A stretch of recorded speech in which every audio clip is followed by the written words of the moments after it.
Welcome back to my new blog. કેમ છો? સો મેં છું સાર્થકભાઈના ઘરે. હા કમ આવ્યો છે એનું કારણ તમને કહીએ.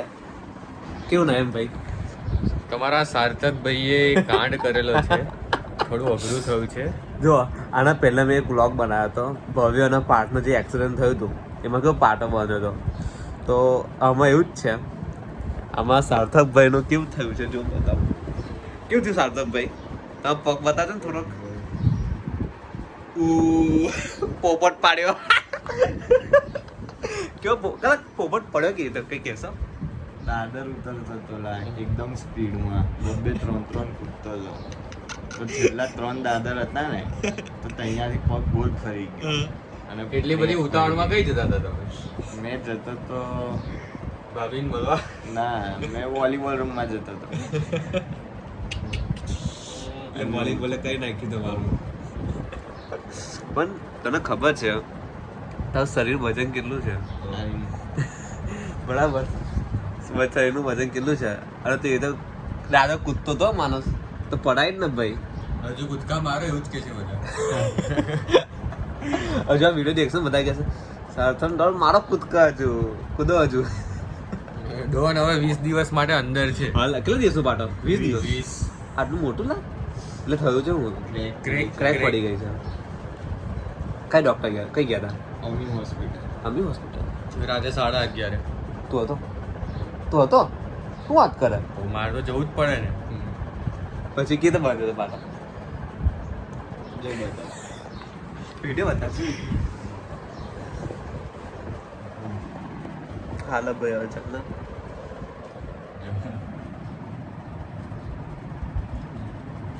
લાઈ ગયા ધંધે. કોણ મમ્મી પપ્પાને બીજું કોઈ હતું? ઓમ. તમે ત્રણ નાઈએ ચોથો. તને ફોન આવ્યો હતો? મને સાચું નતું લાગતું. હા મેં છે ને કાલ જમીન ઘરની બહાર જ ના હા. લીધું. તો મને એમ કે જો બહાર બોલાવવા માટે કરતો હશે એટલે મેં મગજ પર જ ના લીધું. હા પછી ભાઈએ વિડીયો કોલ કર્યો મને હોસ્પિટલ જઈ. હા. પછી મેં તરત પહોંચ્યું હોસ્પિટલ. વિડીયો કોલ કર્યો કેમ કે નતા રીતે તમે લોકો બહુ લુલ્લુ બનાવે છે કે હવે અહીં એક્સિડન્ટ થયું આ તો બીજા ના જાવ ને વિડીયો કોલ કરવો પડે છે એટલે કે આ પેલું વાઘ આવ્યો ને પછી હાચેકમાં વાઘ આવી ગયો. વાઘ વાળી વાર્તા જો ભાઈ. લંગડી રમશો થોડાક દિવસ લંગ તો ખુરશી નાવા માટે ખુરશી તો જોઈએ ને. માચીસ હવે થોડાક દિવસ સુધી લંગડી ચાલશે ભાઈ નહીં એટલે બોય તું 20 દિવસ સુધી આવે નહીં ને રમવા પછી એનાથી 20 દિવસના નવાય ના રમવા આવાય ના ઘરની બહાર નીકળાય કશું જ નહીં. કશું નહીં થાય કે લા એટલે કોલેજ પર રજા હવે આપણે જ એના સાથીદાર રહીએ. એટલે ડેલી ઓટો પડશે અહીં આવી જાઓ ચાલો આપણે 20 દિવસ સુધી આપણો અડ્ડો આ જ છે હવે સાર્થકના ઘરે. હજુ કૂદકા મારો પેલા સીડીઓ પર કૂદકા મારતા હતા હવે એક પગે કૂદકા મારો. હે સાર્થક કેવું લાગે છે તમને એમ? તો સાર્થકભાઈ ઘરે રહીને કેવું લાગે છે તમને હવે?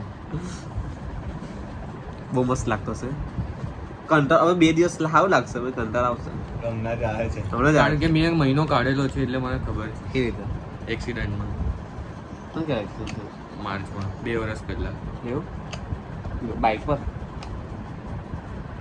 મારા 10મા સ્ટાર્ટિંગમાં થયું હતું એક્સિડન્ટ. કેવી રીતે ખબર?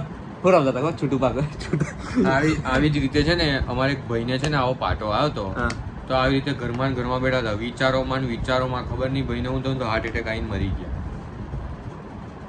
હા આવું સાર્થક જેવું જ પગમાં ક્રેક હતી કે હું થશે મારે. ટેન્શન ના લેશો, આપણે એવું કશું વિચારીએ નહીં. એટલે આવું સગા સંબંધી આવે ને તો આવી બધી સલાહો આવે ખબર. હાર્ટ એટેક આવી ગયો.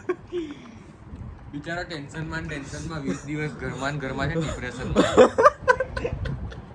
આપણાને એવું કશું નહીં થાય. જો તો કરો ઉદાહરણ તો કેવા હવે હાર્ટ એટેક આવ્યો.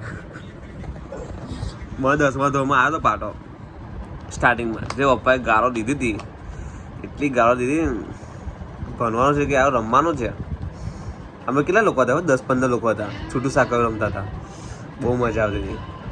પણ જે પડ્યો મેં અને જે વાગ્યું મેં કઈ ગયો હતો વાગ્યું ને તરત મેં ગયો હતો કઈ ખબર આપણે પેલું નહીં કરતા પેલું હાથના પેલા મહેશ ગાંડા ને તે? ના લા તો? પેલો હાથથી નહીં કરી આલતા હાથ શું કહેવાય ના ખબર નહીં. હાથથી પેલું મોચ ને બધું કરી આલે એમનું ત્યાં ગયા હતા તો ત્યાં તો કોઈ બહુ વધારે થઈ ગયું સૂજન વધી ગઈ તો પછી ગયા હોસ્પિટલ પછી 15 દિવસનો પાટો 5 દિવસ સુધી ઘરે બેઠો પછી તો સ્કૂલ રેગ્યુલર ચાલુ થઈ પછી 10મું ચાલુ થઈ ગયું તો જવું પડતું ઉત્તર કરીને થઈ ગયું કોણ? પપ્પા